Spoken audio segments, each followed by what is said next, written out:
man stared hard at the cake in front of him. Because there was a strand of hair in it, he started comparing it one by one with the chefs, determined to find out who it belonged to.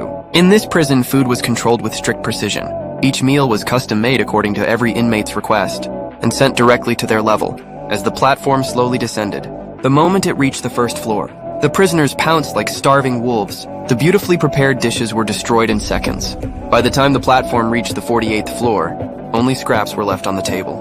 But the old man beside me didn't seem to care. He grabbed whatever was left and shoved it into his mouth. I stared at the mess, feeling completely sick. The old man said this prison only served one meal a day. If we didn't eat, we'd starve. Hearing that, I found a clean apple among the scraps, planning to eat it later when I got hungry. But the mealtime ended fast. The next second, I felt the temperature rising sharply. The old man told me to throw the apple away, because the food only belonged to our level once it arrived. If anyone tried to hide food, the temperature in the room would keep rising until we were burned or frozen alive. I didn't dare hesitate. I quickly threw the apple down, and the temperature finally went back to normal. The next day, the old man was still eating the leftovers, while I couldn't bring myself to touch them, barely holding on through hunger. By the third day, starvation broke my sanity. I grabbed a filthy piece of food with trembling hands and forced myself to eat it. I had no choice but to accept this brutal reality. That day, a woman came down on the platform.